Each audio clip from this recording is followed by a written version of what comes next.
संघर्ष करो। तुम कहना हम तुम्हारे साथ हैं। राहुल गांधी संघर्ष करो। पूरी जड़ी पंजाबी वर्गी आवाज बोले सो निहाल। किसान मजदूर एकता जिंदाबाद। किसान मजदूर एकता जिंदाबाद।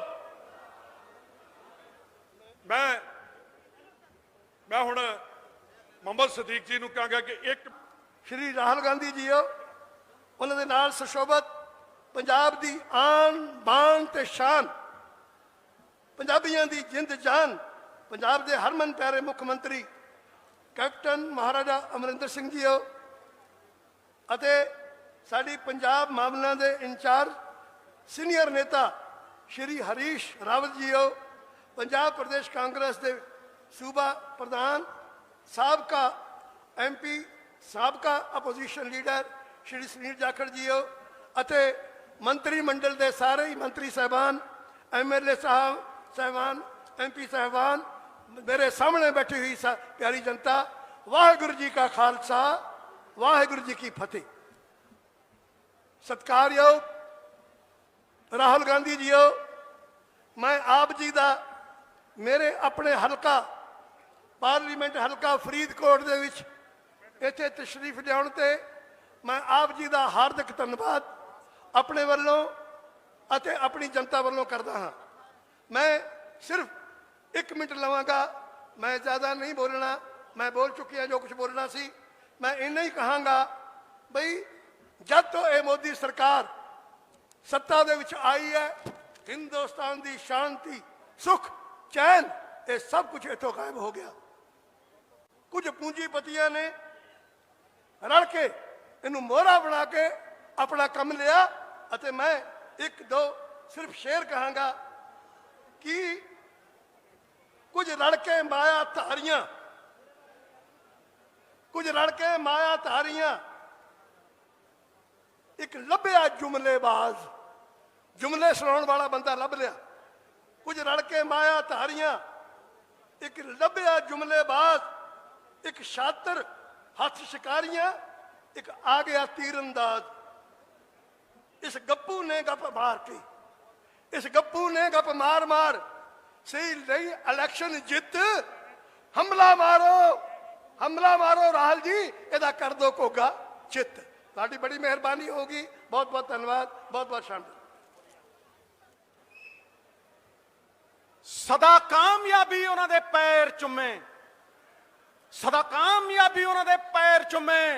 जड़ी कौम नू लड़न ते मरन दा चल पै जाए, ओ मुल पाऊगा किसान दियां कुर्बानियां दा, भावां अज पै जाए ते भावां कल पै जाए। दुध पट्ठी ते धरो ते दुध दा उबलना निश्चित, ते लोकां च रोष आ जाए, आक्रोश आ जाए, ते दिल्ली दियां सरकारां दा उल्टना भी निश्चित है। ये लिख लो। और रोष कादा है समझना भाई। मुझे आज 5-7 मिनट देना, मैं थुक्की निकाल दूंगा इनकी पास। 5-7 मिनट दे दूंगा। रोष कादा है? रोष किसान दी घटदी इनकम दा है, ओदी घटदी MSP दा है। और अज ओनू ओदी MSP नू खोण दा खतरा पै गया। ओदी खोण दे डर दे नाल अज किसान इन्ना ज्यादा घबराया होया है और सड़कों के उत्ते आया होया। कि पंजाब नू ग्रीन रेवोल्यूशन चाहिए सी, कि पंजाब नू हरी क्रांति चाहिए सी, पंजाब रज्या पुजया सी। पंजाब नू नहीं चाहिए, हिंदुस्तान नू चाहिए सी। इस देश के लिए अन्न पैदा करके अन्नदाता बनया पंजाब का किसान। ओदी पग उच्ची अज करनी है असी।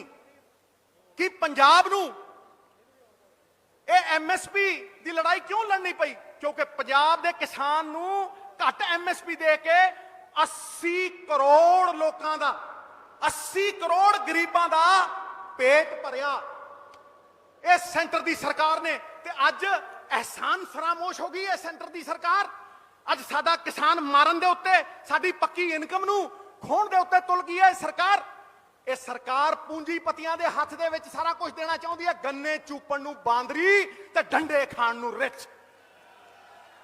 टका के ठोको, टका के धक्के नाल पास किए काले कानून ਇਹ ਕਾਲੀ ਪੱਗ ਦੇ ਨਾਲ ਵਿਰੋਧ ਕਰਦਾ ਮੈਂ ਇਹਦਾ। ਬਗੈਰ ਕਿਸੇ ਡਿਬੇਟ ਤੇ ਪਾਸ ਕੀਤੇ ਕਾਨੂੰਨ, ਇਹ ਸਾਡੇ ਫੈਡਰਲ ਸਟਰਕਚਰ ਦੇ ਉੱਤੇ, ਇਹ ਸਾਡੀ ਜਿਹੜੀ ਡਾਈਵਰਸਿਟੀ ਹੈ ਕਿ ਅੱਡ-ਅੱਡ ਸੂਬਿਆਂ ਦੇ ਵਿੱਚ ਅੱਡ-ਅੱਡ ਮਸਲੇ ਨੇ, ਅੱਡ-ਅੱਡ ਲੋਕ ਨੇ, ਅੱਡ-ਅੱਡ ਭਾਸ਼ਾਵਾਂ ਨੇ, ਪਰ ਅਸੀਂ ਸਾਰੇ ਇਕੱਠੇ ਆ। ਇਹ ਉਸ ਭਾਵਨਾ ਦੇ ਉੱਤੇ ਅਟੈਕ ਹੈ ਜੋ ਭਰਾ ਨਹੀਂ ਹੈ भावों से बहती, जिसमें रसधार नहीं, वो हृदय नहीं है, पत्थर है जिसमें देश का प्यार नहीं, पंजाब का प्यार नहीं, वो पत्थर है। ये साडे अधिकारां दे उत्ते डाका मार रहे हैं, ये सानू करला रहे हैं। साडी इनकम, आ बैठा मनप्रीत बाजी, आ बैठा है, इनू पुछो 5000 करोड़ रुपया आउंदा सी मंडियां चों, पिछले साल 5000 करोड़ आउणा सी, 30000 आड़तिया इन्हां ने बर्बाद कर देना। 5 लाख मजदूर ਉਹਦੀ ਪੱਗ ਲਾ ਕੇ ਥੱਲੇ ਸਿੱਟ ਦੇਣੀ ਹੈ, ਉਹਦਾ ਅਸਤਿਤਵ ਮਿਟਾ ਦੇਣਾ ਇਹਨਾਂ ਨੇ। ਇਹ ਲੋग बाप दादियां दा, मेरे बाप दादा ने मिलकर ये इंफ्रास्ट्रक्चर बनाया, ये मंडियां बनाई। और पूछो इस सेंटर की सरकार से कि जहां मंडियां नहीं है वहां किसान लेबर कर रहा है, लेबर कर रहे हैं किसान उत्थे, ते साडियां मंडियां खोलणगे ते फिर मैनू दसो ਅਸੀਂ ਕਿੱਥੇ ਜਾਵਾਂਗੇ, ਅਸੀਂ ਕੀ ਕਰਾਂਗੇ। मैं आज कह रहा कि अमेरिका का फेल होया सिस्टम, यूरोप का फेल होया सिस्टम साडे ते थोप रहे ने, ये मर रहे ने साडे उत्ते। उन्हां थावां ते इंडस्ट्रियलाइजेशन सी, पर साडे कोल अज कख भी है नहीं, कख भी है नहीं, साडे कोल रोजगार कित्थों आऊगा। और मैं इस करके कह रहा कि जिवें अहमद शाह अब्दाली जदों आया सी ना, उदों कहंदे ने खादा पीता लाहे दा, बाकी अहमद शाह दा तुसीं तैयार हो जाओ। जे आपां लड़े ना, जे आपां इकट्ठे होके ना काले कानूनां दा विरोध ना कीता ते कहांगे खादा पीता लाहे दा, बाकी अंबानी ते अडानी दा। सरकारां नूं कहंदी आ अंबानी अडानी, नाच मेरी बुलबुल के पैसा मिलेगा, कहां कदरदान हमारे जैसा मिलेगा। ठोको ताड़ी टका के। पूंजीपति बड़े बड़े अंबानी वो फौज लेके आउणगे वकीलां दी, ਉਹ ਵਕੀਲਾਂ ਦੀ ਫੌਜ ਲੈ ਕੇ 2 ਏਕੜ ਵਾਲੇ ਕਿਸਾਨ ਦੇ ਨਾਲ ਕਿੱਦਾਂ ਸਮਝੌਤਾ ਕਰਨਗੇ, ਕਿੱਦਾਂ ਕੰਟਰੈਕਟ ਕਰਨਗੇ, ਇਹ ਮੈਨੂੰ ਕੋਈ ਸਮਝਾ ਦੇ। इस देश ਨੂੰ पूंजीपति चला रहे हैं, इस देश को पूंजीपति चला रहे हैं। मैं डंके की चोट पे कहता हूं, किसान को देते हो तो कहते हो सब्सिडी, और अमीरों को 5 लाख करोड़ छोड़ते हो, 10-10 लाख करोड़ दे के भगा देते हो, उसको कहते हो इंसेंटिव। वाह तेरे बल्ले हो तेरे, वो इंसेंटिव है और ये सब्सिडी है। दिता की है तुसी रेवेन्यूज फोरगॉन के नाम पे सरकार हर साल 5-5 लाख करोड़ इन पूंजीपतियों को छोड़ती है। किसान को क्या दिया? किसान को कुछ नहीं दिया। और मैं आज ये टका के गल कहना चाहना कि जे अज ये सानू हरियाणा नहीं टप्पण दिंदे, जे अज साडे ते पानी दियां बाछड़ा मारदे आ, जाखड़ साहब ने खादियां, ते पंजाब तां जितदा पंजाब, साडी सरकार तां जितदी है जे अंबानी ते अडानी ਅਸੀਂ पंजाब च वड़न ना दईए। ਅਸੀਂ नहीं वड़न दिंदे इन्हां नूं, ਅਸੀਂ नहीं आउण दिंदे। साडी जित तां है, ये पंजाबीयत के खिलाफ है। 10 एकड़ वाले किसान नूं अड रेट देणगे, 2 एकड़ वाले किसान नूं ये अड रेट देणगे, ये वंड देणगे। पंजाब तक कहता है मानस की जात सब है एक है पहचान बो। असी इकट्ठे हाँ, असी सारे हर धर्मां दे नाल इकट्ठे हाँ। ये वंड देणगे, पंजाबीयत दे बोर्ड नूं ये टक ला देणगे, मुका देणगे। मैं अज इक्को गल कहनी है और मैं राहुल जी दा और कांग्रेस प्रेसिडेंट सोनिया गांधी जी दा धन्नवाद करना चाहना। और क्यों धन्नवाद करना चाहना? क्योंकि जड़ा संविधान का कानून है आर्टिकल 254 के तहत सोनिया जी ने हदायत दी है सारे चीफ मिनिस्टरां नूं कि तुसी इन्हां कानूनां दे खिलाफ असैंबली बुलाओ और उत्थे इन्हां कानूनां नूं रद्द करके पंजाब दे कानून बनाओ, आपदे कानून बनाओ और कहो थोनू बढ़न नहीं देंगे और MSP किसान की घटन दे देंगे, उन्नी MSP देंगे। ठोको ताड़ी टका। मैं धन्नवादी हाँ, मैं धन्नवाद करदा कांग्रेस प्रेसिडेंट का। और यह भी कहना कि सैशन बुलाओ, अपने कानून बनाओ। हो सकता है कि प्रेसिडेंट जड़ा ओ पाजी अज ना रोक, अज ना रोक। ओ मैं क्या घोड़े नूं इशारा बहुत हुंदा है, बाकी कहते लत्तां मारी पहला भी बिठाई रखिया सी। ਇਹ ਜਿਹੜਾ ਕਾਨੂੰਨ ਹੈ ਜੇ ਅਸੀਂ ਅਸੈਂਬਲੀ 'ਚ ਪਾਸ ਕਰਕੇ ਭੇਜਿਆ, ਇਹ ਸਾਡੀ ਜ਼ਿੰਮੇਵਾਰੀ ਵੀ ਹੈ ਔਰ ਕਿਸਾਨ ਦੀ ਪੱਗ ਦਾ ਸਵਾਲ ਹੈ। ਔਰ ਇਹ ਅਗਰ ਅਸੀਂ ਪ੍ਰੈਜ਼ੀਡੈਂਟ ਕੋਲ ਭੇਜਿਆ ਔਰ ਪ੍ਰੈਜ਼ੀਡੈਂਟ ਨੇ ਨਾ ਵੀ ਕਰਤੀ ਤਾਂ ਵੀ ਸਾਡੀ ਜਿੱਤ ਹੈ, ਕਿਉਂਕਿ ਸਰਕਾਰ ਨੰਗੀ ਹੋ ਕੇ ਖੜੀ ਹੋ। ਸਰਕਾਰ ਨੰਗੀ ਕਰਨੀ ਹੈ। ਅਸੀਂ ਸਰਕਾਰੀਆ ਕਮਿਸ਼ਨ ਦੀ ਗੱਲ ਕਰੇ ਵੀ ਜੇ ਕਚਹਿਰੀਆਂ 'ਚ ਜਾਵਾਂਗੇ ਤੇ ਸਰਕਾਰੀਆ ਕਮਿਸ਼ਨ ਇਹ ਕਹਿੰਦਾ ਹੈ ਕਿ ਸੈਂਟਰ ਨੂੰ ਆਰਟੀਕਲ 249 ਦਿੱਤੀ ਹੈ। ਉਹ ਕਿਸੇ ਵੀ ਸਟੇਟ ਲਿਸਟ ਦੀ ਗੱਲ ਦੇ ਉੱਤੇ ਕਾਨੂੰਨ ਬਣਾ ਸਕਦਾ ਹੈ। ਅਸੀਂ ਲੜੀਏ, ਅਸੀਂ ਕੋਰਟਾਂ ਕਚਹਿਰੀਆਂ 'ਚ ਵੀ ਲੜੀਏ, ਹਰ ਥਾਂ ਤੇ ਲੜੀਏ, ਐਂਟਰੀ 33 34 ਨਾਲ ਵੀ ਲੜੀਏ ਔਰ ਸਟੇਟਾਂ ਦੇ ਅਧਿਕਾਰਾਂ ਦੀ ਗੱਲ ਕਰੀਏ। ਲੇਕਿਨ ਮੈਂ ਇਹ ਕਹਿਣਾ ਕਿ ਪਿਆਰੇ ਪੰਜਾਬੀਓ, ਜੇ ਅਸੀਂ ਕੈਨੇਡਾ ਵਸਾਤਾ, ਜੇ ਅਸੀਂ ਅਮਰੀਕਾ ਵਸਾਤਾ, ਜੇ ਅੱਜ ਅਸੀਂ ਵਿਦੇਸ਼ਾਂ ਦੇ ਵਿੱਚ ਆਪਣੀ ਧਾਕ ਜਮਾਈ ਹੋਈ ਆ, ਤੇ ਤੁਹਾਨੂੰ ਲੱਗਦਾ ਵੀ ਪੰਜਾਬ ਦੇ ਵਿੱਚ ਅਸੀਂ ਆਪਣੀ ਧਾਕ ਨਹੀਂ ਜਮਾਵਾਂਗੇ? ਮੈਂ ਸਭ ਤੋਂ ਪਹਿਲਾਂ ਤਾਂ ਤੁਹਾਡੇ ਸਾਰਿਆਂ ਤੋਂ ਮਾਫੀ ਮੰਗਣਾ ਚਾਹਨਾ ਕਿ ਤੁਹਾਨੂੰ 2 ਦਿਨਾਂ ਦੇ ਪਹਿਲਾਂ 2 ਤਾਰੀਖ ਦੀ ਚਰਚਾ ਹੋਈ, ਫਿਰ 3 ਤਰੀਕ ਦਾ ਗੱਲ ਹੋਈ ਵੀ 3 ਤਾਰੀਖ ਨੂੰ ਰਾਹੁਲ ਜੀ ਆਣਗੇ, ਤੇ ਅੱਜ 4 ਤਰੀਕ ਨੂੰ ਰਾਹੁਲ ਜੀ ਆਏ ਹੈ। ਲੋਕਾਂ ਦੇ ਦਿਲਾਂ ਦੇ ਅੰਦਰ ਇਸ ਗੱਲ ਦਾ ਬੜਾ ਇੱਕ ਸਵਾਲ ਹੈ ਵੀ ਆ ਦੇਰੀ ਕਿਉਂ ਹੋਈ। ਸਾਥੀਓ, ਪੰਜਾਬ ਵਾਸਤੇ ਇੱਕ ਬਹੁਤ ਅਹਿਮ ਮਸਲਾ ਹੈ, ਕਿਉਂਕਿ ਪੰਜਾਬ ਦੇ ਅੰਦਰ ਸਭ ਤੋਂ ਜ਼ਿਆਦਾ ਪਰਸੈਂਟੇਜ ਵਾਈਜ਼ ਅਗਰ ਪ੍ਰਤੀਸ਼ਤ ਕੱਢ ਕੇ ਦੇਖੀਏ, ਸਭ ਤੋਂ ਜ਼ਿਆਦਾ ਸਾਡੇ ਦਲਿਤ ਭਾਈਚਾਰੇ ਦੀ ਪਰਸੈਂਟੇਜ ਅਗਰ ਹਿੰਦੁਸਤਾਨ 'ਚ ਕਿਸੇ ਸੂਬੇ 'ਚ ਹੈ ਤਾਂ ਪੰਜਾਬ ਦੇ ਅੰਦਰ ਹੈ। ਅੱਜ ਦੇਸ਼ ਦੇ ਅੰਦਰ ਚਾਹੇ ਸਾਡੇ ਜਵਾਨ ਹੈ, ਉਹ ਚੀਨ ਦੀ ਬਾਰਡਰ ਤੇ ਮਰਵਾਏ ਜਾ ਰਹੇ ਹੈ। ਸਾਡੇ ਜਵਾਨ ਗੋਲੀਆਂ ਖਾਣ ਤੋਂ ਨਹੀਂ ਪਿੱਛੇ ਹਟਦੇ, ਸੀਨੇ 'ਚ ਗੋਲੀਆਂ ਖਾਧੀਆਂ ਹਮੇਸ਼ਾ, ਪਰ ਸੋਟੀਆਂ ਨਾਲ ਕੁਟਵਾ ਕੇ ਮਰਾਏ ਜਾ ਰਹੇ ਹੈ। ਸਾਡੀਆਂ ਬੇਟੀਆਂ, ਗਰੀਬਾਂ ਦੀ, ਦਲਿਤ ਭਾਈਚਾਰੇ ਦੀ ਬੇਟੀਆਂ ਨੂੰ ਕਮਰ ਤੋੜੀ ਜਾ ਰਹੀ ਹੈ, ਇੱਜ਼ਤ ਲੁੱਟੀ ਜਾ ਰਹੀ ਹੈ, ਜਾਨ ਲਈ ਜਾ ਰਹੀ ਹੈ। ਉਸੇ ਬੱਚੀ ਦੇ ਪਰਿਵਾਰ ਦੇ ਨਾਲ ਨਿਆਂ ਦਿਵਾਉਣ ਵਾਸਤੇ ਰਾਹੁਲ ਗਾਂਧੀ ਜੀ ਚੱਲ ਕੇ ਯੂਪੀ ਗਏ। ਸਾਥੀਓ, ਆਹ ਲੜਾਈ ਇਕੱਲੇ ਯੂਪੀ ਦੀ ਨਹੀਂ, ਆਹ ਲੜਾਈ ਹਿੰਦੁਸਤਾਨ ਦੀ ਬੇਟੀ ਸੀ। ਉਹ ਉਸ ਬੇਟੀ ਵਾਸਤੇ ਗਏ ਹੈ। ਕਿਸਾਨ ਭਰਾਵਾਂ ਦੀ, ਸਹੂਕਾਰ ਦੀ, ਹਰ ਇੱਕ ਕਿਸੇ ਦੀ ਵੀ ਬੇਟੀ ਹੋ ਸਕਦੀ ਹੈ। ਅਗਰ ਦੇਸ਼ ਦੇ ਅੰਦਰ ਇੰਨੇ ਮਾੜੇ ਦਿਨ ਆ ਜਾਣ, ਇੱਕ ਗਰੀਬ ਦੀ ਬੇਟੀ, ਇੱਕ ਦਲਿਤ ਦੀ ਬੇਟੀ ਦੇ ਨਾਲ ਦੁੱਖ ਸਾਂਝਾ ਕਰਨ ਨੂੰ ਅਗਰ ਲੋਕ ਨਹੀਂ ਜਾ ਸਕਦੇ, ਮੈਂ ਸਮਝਦਾ ਪੰਜਾਬ ਵਾਸਤੇ ਵੀ ਇੱਕ ਬੜਾ ਖਤਰੇ ਦੀ ਘੰਟੀ ਹੈ। ਅਗਰ ਆਪਾਂ ਨਹੀਂ ਜਾਗੇ ਤਾਂ ਸਾਹਿਬ ਇਹਦੇ ਇੰਤਕਾਮ, ਇਹਦਾ ਜਿਹੜਾ ਅੰਜਾਮ ਹੋਊਗਾ ਬਹੁਤ ਹੀ ਮਾੜਾ ਅੰਜਾਮ ਹੋਊਗਾ। ਮੇਰੇ ਨਾਲ ਬੈਠੇ ਇੱਥੇ ਰੰਧਾਵਾ ਸਾਹਿਬ ਬੈਠੇ ਹੈ, ਰਾਣਾ ਜੀ ਬੈਠੇ ਹੈ, 9 MLA ਤੇ ਪੰਜਾਬ ਦੇ ਅੰਦਰ ਅਸੈਂਬਲੀ 'ਚ ਤਰਨ ਦੀ ਬੇਟੀ ਨਾਲ ਧੱਕਾ ਹੋਇਆ ਸੀਗਾ ਤੇ ਉੱਥੇ ਇਹਨਾਂ ਦੇ ਪਰਚੇ ਹੋਏ। ਉਹੀ ਘਟਨਾ ਅੱਜ ਯੂਪੀ ਦੇ ਅੰਦਰ ਹੋ ਰਹੀ ਹੈ। ਮੈਂ ਧੰਨਵਾਦੀ ਹਾਂ ਰਾਹੁਲ ਗਾਂਧੀ ਜੀ ਦਾ, ਜਿਨ੍ਹਾਂ ਨੇ ਹਿੰਮਤ ਕਰਕੇ ਧੱਕਾ ਮੁੱਕੀ ਹੋਈ, ਰਾਹੁਲ ਜੀ ਦੇ ਨਾਲ ਧੱਕੇ ਮਾਰੇ ਗਏ, ਰੋਕਿਆ ਗਿਆ। ਪਰ ਕੱਲ ਉਸ ਪਰਿਵਾਰ ਦੇ ਨਾਲ ਜਾ ਕੇ ਆਏ। ਮੈਂ ਪੰਜਾਬ ਦੇ ਸਾਡੇ ਇਕੱਲੇ ਸਿਰਫ ਦਲਿਤ ਭਾਈਚਾਰੇ ਕੰਨਿਓ ਨਹੀਂ, ਸਾਰੇ ਪੰਜਾਬ ਕੰਨਿਓ ਤੁਹਾਡਾ ਧੰਨਵਾਦ ਕਰਦੇ ਹਾਂ ਵੀ ਤੁਸੀਂ ਗਰੀਬ ਦੀ ਆਵਾਜ਼ ਉਠਾਈ। ਅੱਜ ਆਹੀ ਹਾਲ ਪੰਜਾਬ ਦੇ ਕਿਸਾਨ ਦਾ ਹੈ। ਪੰਜਾਬ ਦੇ ਕਿਸਾਨ ਨੂੰ ਮਾਰਨ ਦੀ ਤਿਆਰੀਆਂ ਕੀਤੀਆਂ ਜਾ ਰਹੀਆਂ। ਸਾਡੇ ਕੋਲ ਕੋਈ ਇੱਕ ਚੀਜ਼ ਸਾਡੇ ਕੋਲ ਸੀਗੀ ਤਾਂ ਸਾਡੇ ਕੋਲ MSP ਦੀ ਖਰੀਦ ਸੀਗੀ ਵੀ ਸਰਕਾਰ ਇੱਕ ਤੈਅ ਕੀਮਤ ਤੇ ਸਾਡਾ ਫਸਲ ਜਿਹੜੀ ਹੈ ਝੋਨੇ ਦੀ, ਕਣਕ ਦੀ, ਉਹ ਖਰੀਦ ਲੂਗੀ। ਅੱਜ ਸਾਡੇ ਤੋਂ ਉਹ ਖੋਈ ਜਾ ਰਹੀ ਹੈ। ਮੈਂ ਤੁਹਾਡਾ ਧੰਨਵਾਦੀ ਹਾਂ ਰਾਹੁਲ ਜੀ, ਤੁਸੀਂ ਅੱਜ ਆਏ ਹੋ ਤੇ ਮੈਂ ਤੁਹਾਨੂੰ ਇੱਕ ਅਪੀਲ ਕਰਦਾ ਪੰਜਾਬ ਦੇ ਕਿਸਾਨਾਂ ਕੰਨਿਓ ਕਿ ਜਦੋਂ ਤੁਹਾਡੀ ਸਰਕਾਰ ਬਣੇ, ਕਿਉਂਕਿ ਇਸ BJP ਦੀ ਧੱਕੇਸ਼ਾਹ ਕਿਸਾਨ ਮਾਰੂ, ਵਪਾਰੀ ਮਾਰੂ, ਗਰੀਬ ਮਾਰੂ, ਮਜ਼ਦੂਰ ਮਾਰੂ ਸਰਕਾਰ ਦੇ ਜ਼ਿਆਦਾ ਦਿਨ ਨਹੀਂ ਚੱਲਣੇ।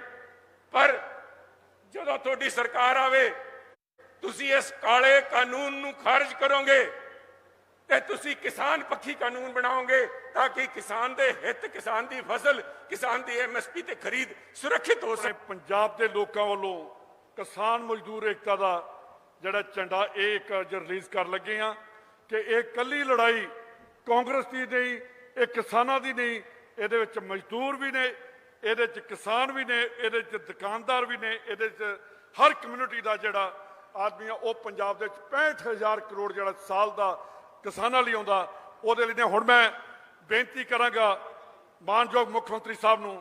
ਅੱਜ ਬੜਾ ਖੁਸ਼ੀ ਦਾ ਦਿਨ ਹੈ। ਪਹਿਲਾਂ ਮੈਂ ਫਤਿਹ ਬੁਲਾਉਂਗਾ। ਵਾਹਿਗੁਰੂ ਜੀ ਕਾ ਖਾਲਸਾ, ਵਾਹਿਗੁਰੂ ਜੀ ਕੀ ਫਤਿਹ। ਖੁਸ਼ੀ ਦਾ ਦਿਨ ਇਸ ਲਈ ਕਿ ਜਿਹੜੇ ਇਹ ਕਾਲੇ ਕਾਨੂੰਨ ਇਹ ਦਿੱਲੀ ਵਾਲੇ ਇੱਥੇ ਸਾਡੇ ਤੇ ਠੋਸ ਰਹੇ ਨੇ, ਉਹਦੇ ਖਿਲਾਫ ਜੰਗ ਸ਼ੁਰੂਆਤ ਅਸੀਂ ਕਰ ਦਿੱਤੀ ਹੈ। ਕਿਸਾਨ ਯੂਨੀਅਨ ਲੱਗੇ ਨੇ, ਹੋਰ ਜਥੇਬੰਦੀਆਂ ਲੱਗੀਆਂ ਨੇ, ਤੁਸੀਂ ਲੱਗੇ ਹੋਏ ਆਪਣੇ ਆਪਣੇ ਤੌਰ ਤੇ ਆਪਣੇ ਪਿੰਡਾਂ 'ਚ ਬਾਹਰ, ਕਿ ਇਹ ਜਿਹੜਾ ਅੱਜ ਇਹਨਾਂ ਦੀ ਸੋਚ ਹੈ ਇਹ ਕਿਸਾਨ ਮਾਰੂ ਔਰ ਪੰਜਾਬ ਮਾਰੂ ਸੋਚ ਹੈ। ਇਹ ਸਾਨੂੰ ਸਮਝਣਾ ਚਾਹੀਦਾ ਹੈ। ਨਹੀਂ ਤਾਂ ਕੋਈ ਵੀ ਸਰਕਾਰ ਜਿਹੜੀ ਇਸ ਗੱਲ ਨੂੰ ਜਾਣਦੀ ਹੈ ਕਿ ਕਿਸਾਨ ਇਹਦੇ ਨਾਲ ਡੁੱਬੂਗਾ, ਇਹ ਗੱਲ ਕਦੇ ਵੀ ਨਹੀਂ ਕਰ ਸਕਦੀ। ਅੱਜ ਤੋਂ 60 ਸਾਲ ਪਹਿਲਾਂ ਸਾਡਾ ਦੇਸ਼ ਉਧਾਰਾਂ ਲੈਂਦਾ ਸੀ ਬਾਹਰਲੇ ਦੇਸ਼ਾਂ ਤੋਂ ਰੋਟੀ ਖਵਾਉਣ ਵਾਸਤੇ ਆਪਣੇ ਮੁਲਕ ਨੂੰ। ਅਮਰੀਕਾ ਤੋਂ ਇੱਕ PL 480 ਫੰਡ ਲੈਂਦੇ ਸੀ, ਉਧਾਰਾਂ ਲੈਂਦੇ ਸੀ ਉਹਨਾਂ ਤੋਂ, ਔਰ ਅਸੀਂ ਦਿੰਦੇ ਸੀ ਆਪਣੇ ਲੋਕਾਂ ਨੂੰ ਖਾਣ ਵਾਸਤੇ ਪੂਰੇ ਦੁਨੀਆ ਦੇ ਦੇਸ਼ ਦੇ ਵਿੱਚ। ਫਿਰ ਸਾਡੇ ਪੰਜਾਬ ਦੇ ਕਿਸਾਨੀ ਨੇ ਬੇੜਾ ਚੱਕਿਆ, ਔਰ ਜਿਹੜੀ ਕਿਸਾਨੀ ਜਿਹਨੂੰ ਇਹ ਨਹੀਂ ਪਤਾ ਸੀ ਕਿ ਝੋਨਾ ਕੀ ਚੀਜ਼ ਹੁੰਦੀ ਹੈ, ਕਿਉਂਕਿ ਸਾਡੇ ਤਾਂ ਝੋਨੇ ਖਾਣ ਵਾਲੇ ਨਹੀਂ, ਆਪਾਂ ਕਦੇ ਕਦੇ ਖੀਰ ਬਣਾ ਲੈਂਦੇ ਸੀ, ਹੋਰ ਤੱਕ ਅਸੀਂ ਖਾਣ ਵਾਲੇ ਨਹੀਂ। ਇਹ ਦੱਖਣ ਵਗੈਰਾ ਦੇ ਵਿੱਚ ਖਾਂਦੇ ਨੇ ਚੌਲ, ਲੇਕਿਨ ਅਸੀਂ ਉਹ ਚੌਲ 4 ਸਾਲਾਂ ਦੇ ਵਿੱਚ ਪੂਰੇ ਪੰਜਾਬ ਨੇ ਚੌਲ ਕਰਕੇ ਪੂਰੇ ਹਿੰਦੁਸਤਾਨ ਨੂੰ ਚੌਲ ਇੱਥੋਂ ਗਏ ਰੋਟੀ ਦੇ। ਕਣਕ ਸਾਡੇ ਵਿੱਚੋਂ, ਸਾਡੀ ਧਰਤੀ ਤੋਂ, ਸਾਡੇ ਲੋਕਾਂ ਦੀ ਮਿਹਨਤ ਨਾਲ। ਔਰ ਇਹ ਕੌਣ ਸੇ? ਇਹ ਉਹ ਲੋਕ ਜਿਨ੍ਹਾਂ ਨੂੰ ਤੁਸੀਂ ਇੱਥੇ ਅੱਜ ਉਹਨਾਂ ਦਾ ਤੁਸੀਂ ਆਹ ਹਾਲ ਬਣਾ ਰਹੇ ਹੋ। ਅਸੀਂ 2% ਦੀ ਧਰਤੀ ਹੈ ਪੰਜਾਬ, ਘੱਟ 2% ਤੋਂ ਘੱਟ ਅਸੀਂ ਲੋਕ ਹੈ, ਲੇਕਿਨ ਅਸੀਂ 50% ਦੇਸ਼ ਦਾ ਭੰਡਾਰ ਭੰਨਦੇ ਆ ਅੰਨ ਨਾਲ। ਔਰ ਮੈਨੂੰ ਇਹ ਨਹੀਂ ਸਮਝ ਆਉਂਦੀ ਕਿ ਅੱਜ ਕਿਉਂ ਇਸ ਗੱਲ ਤੇ ਇਸ ਗੱਲ ਤੇ ਉਤਰੇ ਹੋਏ ਨੇ। ਸਾਰਾ ਪੰਜਾਬ, ਸਾਰਾ ਹਰਿਆਣਾ, ਸਾਰਾ ਹੀ ਇੱਥੇ ਜਿੱਥੇ ਵੀ ਕਿਸਾਨ ਵਸਦੇ ਨੇ, ਔਰ 65% ਹਿੰਦੁਸਤਾਨ ਕਿਸਾਨੀ ਦਾ ਹੈ। ਉਹ ਲੋਕ ਸਾਰੇ ਅੱਜ ਇੱਕ ਵਜੇ ਉੱਠ ਕੇ ਸਾਰਿਆਂ ਨੇ ਇਕੱਠੇ ਹੋ ਜਾਣਾ ਇਸ ਹਕੂਮਤ ਦੇ ਖਿਲਾਫ। ਕੋਸ਼ਿਸ਼ ਕਰ ਰਹੇ ਨੇ ਤੋੜਨ ਦੀ, ਕਿਸੇ ਨੂੰ ਬੁਲਾ ਲੈਂਦੇ ਨੇ, ਕਿਸੇ ਹੋਰ ਨੂੰ ਬੁਲਾ ਲੈਂਦੇ ਨੇ, ਕੁਝ ਵਾਅਦੇ ਕਰ ਲੈਂਦੇ ਨੇ, ਲੇਕਿਨ ਜਦੋਂ ਤੱਕ ਕਾਨੂੰਨ ਨਹੀਂ ਬਦਲਦੇ, ਜਿਹੜਾ ਅੱਜ ਪਾਰਲੀਮੈਂਟ ਨੇ ਕਾਨੂੰਨ ਪਾਸ ਕੀਤਾ ਹੈ ਉਹ ਬਦਲਣਗੇ ਨਹੀਂ। ਔਰ ਉਹਦੇ ਵਿੱਚ ਇਹ ਨਹੀਂ ਪਾਉਣਗੇ ਕਿ MSP ਵੀ ਰਹੂ ਔਰ FCI ਵੀ ਰਹੂਗੀ। ਇਹਦਾ ਫਾਇਦਾ ਨਹੀਂ ਕੋਈ, ਇਹਨਾਂ ਦੇ ਵਾਅਦਿਆਂ ਦਾ ਕੋਈ ਫਰਕ, ਕੋਈ ਵਾਅਦੇ ਦਾ ਮਤਲਬ ਨਹੀਂ। ਜਦ ਅੱਜ ਇੱਕ ਦਿਨ ਦੇ ਦੇਣਗੇ ਸਾਨੂੰ, ਹੁਣ ਝੋਨਾ ਆਉਣ ਲੱਗਿਆ, ਫਿਰ ਸ਼ਾਇਦ ਕਣਕ ਦੀ ਦੇ ਦੇਣ, ਉਸ ਤੋਂ ਬਾਅਦ ਕੀ ਹੋਊਗਾ? ਕਾਨੂੰਨ ਬਣਿਆ ਹੋਇਆ ਦੇਸ਼ ਦਾ, ਔਰ ਇਹ ਗੁੰਮਰਾਹ ਕਰ ਰਹੇ ਨੇ ਲੋਕਾਂ ਨੂੰ। ਇਸ ਕਰਕੇ ਅੱਜ ਰਾਹੁਲ ਜੀ ਆਏ ਨੇ ਉਰੇ, ਰਾਤ 12:30 ਵਜੇ ਉੱਤਰ ਪ੍ਰਦੇਸ਼ ਤੋਂ ਪਹੁੰਚੇ ਸੀ, ਜਿੱਥੇ ਉੱਥੇ ਹਾਦਸਾ ਹੋਇਆ ਹਦਸਰ ਦੇ ਵਿੱਚ, ਔਰ ਅੱਜ ਆਏ ਨੇ ਉਰੇ ਸਾਡੇ ਨਾਲ 3 ਦਿਨ ਕਿਸਾਨੀ ਦੇ ਵਿੱਚ ਆਉਣ ਕਰਕੇ ਮਿਲਣ ਲਈ ਔਰ ਦੱਸਣ ਲਈ ਕਿ ਅਸੀਂ ਤੁਹਾਡੇ ਨਾਲ ਹੈ, ਕਿਸਾਨੀਆਂ ਦੇ ਨਾਲ ਹੈ, ਹਿੰਦੁਸਤਾਨ ਪੱਧਰ ਤੇ ਕਿਸਾਨੀ ਦੇ ਨਾਲ ਹੈ। ਵੈਸੇ ਤਾਂ ਤਕਰੀਰਾਂ ਲੰਬੀਆਂ ਹੋ ਸਕਦੀਆਂ ਨੇ, ਲੇਕਿਨ ਅਸੀਂ ਪਹਿਲਾਂ ਹੀ ਥੋੜੇ ਲੇਟ ਚੱਲ ਰਹੇ ਹਾਂ, ਔਰ ਆਪਣੇ ਟਰੈਕਟਰਾਂ ਦੇ ਕਾਲ ਰਾਹੀਂ ਜਾ ਕੇ ਅਸੀਂ ਸੰਗਰੂਰ ਪਹੁੰਚਣਾ ਹੈ। ਤੋ ਇਸ ਕਰਕੇ ਮੇਰੇ ਵੀਰੋ, ਸਾਡੇ ਕੈਬਨਿਟ ਦੇ ਵਿੱਚ ਇਹ ਮਸਲਾ ਆਇਆ ਸੀ। ਉਸ ਮਸਲੇ ਦੇ ਵਿੱਚ ਜਦੋਂ ਇਹ ਆਰਡੀਨੈਂਸ ਪਾਸ ਕਰਨੇ ਸੇ, ਉਦੋਂ ਹਰਸਿਮਰਤ ਕੌਰ ਨੇ ਉਹਦਾ ਸਾਥ ਦਿੱਤਾ। ਉਹਨੇ ਕਦੇ ਵੀ ਨਹੀਂ ਕਿਹਾ ਕਿ ਅਸੀਂ ਨਾ ਕਰੋ। ਅੱਜ ਹੁਣ ਕੁਝ ਹੋਰ ਗੱਲ ਬਣਾਈ ਜਾਂਦੇ ਨੇ, ਸੁਖਬੀਰ ਕੁਝ ਬੋਲਦਾ ਹੈ, 5 ਗੱਲਾਂ ਪੁੱਛੀ ਜਾਂਦਾ ਹੈ। ਸਾਰੀਆਂ ਗੱਲਾਂ ਜੋ ਕੀਤੀਆਂ ਨੇ ਕਾਂਗਰਸ ਨੇ ਕੀਤੀਆਂ ਨੇ ਪੰਜਾਬ ਦੇ ਕਿਸਾਨੀ ਵਾਸਤੇ, क्योंकि एक सूबा पंजाब के किसानी का सूबा है। मैं आप सब की तरफ से राहुल जी का पंजाब की धरती में बहुत बहुत स्वागत करता हूँ। मैं यहाँ के किसान भाइयों की तरफ से राहुल जी हृदय की गहराई से आपको बहुत धन्यवाद देना चाहता हूँ। देश के प्रतिपक्ष के नेताओं में सर्वप्रथम जब ये मोदी जी की सरकार इन 3 काले अध्यादेशों को लेकर के आई, तो राहुल गांधी जी ने उठ करके आगे बढ़ करके उसको चुनौती दी और कहा कि आप किसानों का हक छीन रहे हो, हम आपको ऐसा नहीं करने देंगे। और आज उसी की वानगी को लेकर आपने पहले संसद में और फिर संसद के बाहर और आज पंजाब की धरती में संघर्ष का बिगुल बजाया है। और आपके साथ पंजाब का किसान लाखों लाख की संख्या में कैप्टन अमरिंदर सिंह जी और दूसरे कांग्रेस के नेताओं के साथ और हमारे प्रदेश कांग्रेस के सम्मानित अध्यक्ष जी के नेतृत्व में, सुनील जाखड़ जी के नेतृत्व में आपके आह्वान पर शंखनाद करने के लिए आज यहाँ भी आया है और सड़कों पर भी वो निकला है। मैं इस मौके पर अपने राज्य के मुख्यमंत्री जी को भी बहुत धन्यवाद देना चाहता हूँ। आपने प्रधानमंत्री को जिस सशक्त तरीके से कहा कि यह अध्यादेश कानून नहीं बनने चाहिए, और आज आपने जिस हिम्मत के साथ एक गंभीर वाणी में कहा कि हम किसानों के हितों को किसी तरीके से भी किसी शक्ति को नहीं कुचलने देंगे, मैं अमरिंदर सिंह जी देश के सारे किसानों की तरफ से आपको बहुत बहुत धन्यवाद देता हूं। और पंजाब के किसान तो आपके धन्यवादी हैं ही हैं, आपको बहुत धन्यवाद देते हैं। मैं अपने प्रदेश कांग्रेस के अध्यक्ष को भी बहुत धन्यवाद देना चाहता हूं। उन्होंने बहुत चपलता के साथ मोदी सरकार की इस काली करतूत को समझा और इसके खिलाफ और उनके मित्र अकालियों के षड्यंत्र के खिलाफ जिस प्रकार से आवाज बुलंद की और जिस प्रकार से आगे बढ़ करके उसको चुनौती देने का काम किया, मैं सुनील जाखड़ जी आपको भी सारे कांग्रेस जनों की तरफ से, मैं भी एक कांग्रेस का कार्यकर्ता हूं, बहुत बहुत धन्यवाद देना चाहता हूं। मैं सौभाग्यशाली हूं कि मुझको सोनिया जी ने, राहुल जी ने इस पवित्र गुरुभूमि की कांग्रेस के माध्यम से सेवा करने का मौका दिया।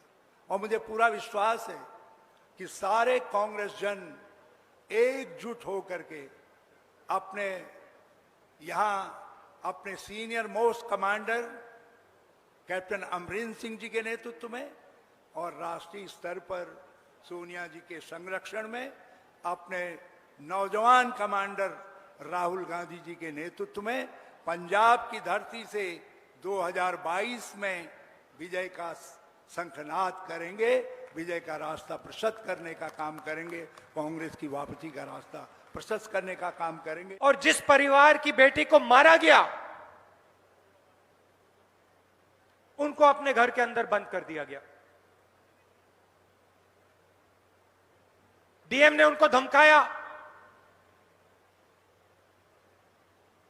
चीफ मिनिस्टर ने धमकाया। यह है हिंदुस्तान की हालत। जो अपराध करता है उसके खिलाफ कुछ नहीं होता, और जो मारा जाता है, कुचला जाता है, दबाया जाता है, उसके खिलाफ कार्रवाई होती है। मैं आपसे पूछना चाहता हूं, कोविड के समय इन 3 कानूनों को लागू करने की क्या जरूरत थी? क्या जल्दी थी? ठीक है, आपको कानून लागू करने थे तो लोकसभा राज्यसभा में बातचीत करते। प्रधानमंत्री कहते हैं कि किसानों के लिए कानून बनाए जा रहे हैं, तो अगर किसानों के लिए कानून बनाए जा रहे हैं तो फिर आपने लोकसभा में, राज्यसभा में खुल के बातचीत क्यों नहीं की? और अगर किसान इस कानून से खुश है तो पूरे देश में किसान आंदोलन क्यों कर रहा है? पंजाब का हर किसान आंदोलन क्यों कर रहा है? 6 साल से नरेंद्र मोदी झूठ बोल रहे हैं। नोटबंदी की, कहा काला धन मिट जाएगा। जीएसटी लागू की, छोटे व्यापारियों को, दुकानदारों को, गरीब लोगों को खत्म किया। कोविड आया, हिंदुस्तान के सबसे बड़े उद्योगपतियों का कर्जा माफ किया, उनका टैक्स माफ किया, मगर गरीबों को, किसानों को कोई भी मदद नहीं दी, 1 रुपया तक नहीं दिया। देखिए भाई और बहनों, किसानों, मामला पैसे का है, मामला पैसे का है और आपकी जमीन का है। और मैं इसको 7-8 साल से देख रहा हूं। पहली बार मैंने इसे भट्टा परसौल में देखा। जब भी ये चाहते थे हिंदुस्तान के किसानों की जमीन 2 मिनट में छीन लेते थे। हमने विरोध किया। लैंड एक्विजिशन बिल जो था, कानून था, काला कानून था, उसको हमने बदला और आपकी किसानों की जमीन की रक्षा की। मार्केट रेट से 4 गुना ज्यादा आपको रेट दिलवाया। नरेंद्र मोदी जी आए, पहला काम उन्होंने किया, हमारे नए कानून को उन्होंने रद्द किया। हम पार्लियामेंट में लड़े। याद रखिए, उनके साथ अकाली दल के नेता बैठे थे। हम पार्लियामेंट में लड़े, हमने कहा नहीं, किसान की जमीन हम आपको नहीं देने वाले हैं। पार्लियामेंट में वो कानून को बदल नहीं पाए। कांग्रेस पार्टी खड़ी रही। उन्होंने अपने सब चीफ मिनिस्टर से कहा, पार्लियामेंट ने नहीं बदला जा रहा है, स्टेट्स में बदल दो। लक्ष्य समझिए, कठिन बात नहीं है। आपकी जमीन और आपका पैसा हिंदुस्तान के 2-3 सबसे बड़े अरबपति चाहते हैं। पुराने जमाने में कठपुतली का शो होता था ना, याद है आपको? कठपुतली का शो होता था ना, याद है? कठपुतली चलती थी, कठपुतली चलती थी, पीछे से कोई चलाता था उसको, धागे बंधे होते थे ना, पीछे से कोई चलाता था। रावत जी, आपने कहा मोदी सरकार है। भाई और बहनों, ये मोदी सरकार नहीं है, ये अदानी और अंबानी की सरकार है। नरेंद्र मोदी जी को अंबानी और अदानी चलाते हैं। नरेंद्र मोदी जी को अंबानी और अदानी जीवन देते हैं। कैसे? मीडिया में नरेंद्र मोदी जी का चेहरा दिखा के 24 घंटे, सीधा सा रिश्ता है। नरेंद्र मोदी जी इनके लिए जमीन साफ करते हैं और ये पूरा का पूरा समर्थन नरेंद्र मोदी जी को मीडिया में देते हैं। पंजाब के किसानों ने, हरियाणा के किसानों ने हिंदुस्तान को फूड सिक्योरिटी दी। पंजाब ने, हरियाणा ने, हिंदुस्तान की सरकार ने ढांचा बनाया था। ढांचे में 3 खंबे थे, एमएसपी, फूड प्रोक्योरमेंट और मंडी। इन 3 चीजों से हिंदुस्तान को गारंटी करके अनाज मिलता है। कौन देता है? पंजाब और हरियाणा। नरेंद्र मोदी जी इस सिस्टम को खत्म करना चाहते हैं, क्योंकि जब तक यह सिस्टम रहेगा तब तक उनके मित्र अंबानी, अदानी जैसे लोग हिंदुस्तान के किसानों का पैसा नहीं ले पाएंगे, हिंदुस्तान के किसानों की जमीन नहीं छीन पाएंगे।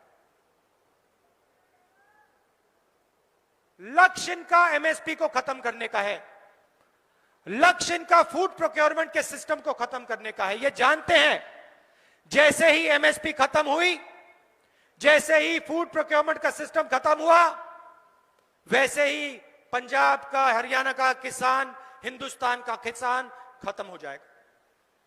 और मैं आपको इस स्टेज से कह रहा हूं, कांग्रेस पार्टी हिंदुस्तान के किसान को कभी खत्म नहीं होने देगी। हम आपके साथ खड़े हैं और हम 1 इंच पीछे नहीं हटने वाले।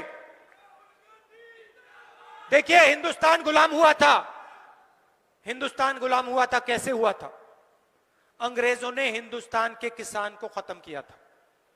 हिंदुस्तान के किसान की रीढ़ की हड्डी को अंग्रेजों ने तोड़ा था, इसीलिए अंग्रेज हिंदुस्तान में राज कर पाए। वही लक्ष्य नरेंद्र मोदी जी का है। किसान की रीढ़ की हड्डी तोड़ो और अंबानी और अदानी जैसे लोगों के हवाले पूरा का पूरा माल कर दो। मैं ये नहीं कह रहा हूं कि इस सिस्टम में कमी नहीं है, जरूर सिस्टम में कमी है और जरूर सिस्टम को रिफॉर्म करने की जरूरत है, सिस्टम को बदलने की जरूरत है, मगर सिस्टम को नष्ट करने की जरूरत नहीं है। क्योंकि अगर आपने सिस्टम को नष्ट कर दिया तो किसान के लिए, किसान की रक्षा के लिए कुछ नहीं बचेगा और किसान को सीधा अंबानी और अदानी से बात करनी पड़ेगी और उस बातचीत में किसान मारा जाएगा। सीधी सी बात है।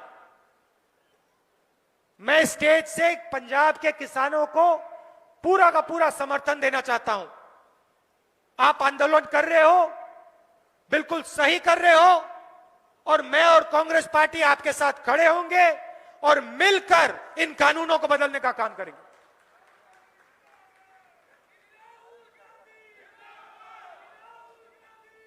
और मैं आपको गारंटी दे रहा हूं कि जिस दिन कांग्रेस पार्टी की सरकार आएगी उस दिन हम इन तीन काले कानूनों को रद्द करके, खत्म करके वेस्ट पेपर बास्केट में फेंक देंगे। आप सब यहां आए, दिल से आपका धन्यवाद करना चाहता हूं और फिर से दोहराना चाहता हूं, पंजाब का किसान, हरियाणा का किसान, पूरे हिंदुस्तान का किसान 1 इंच पीछे नहीं हटेगा। हम नरेंद्र मोदी की सरकार के खिलाफ, इन कानूनों के खिलाफ लड़ेंगे और इन लोगों को हरा के दिखाएंगे। धन्यवाद। जय हिंद।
है।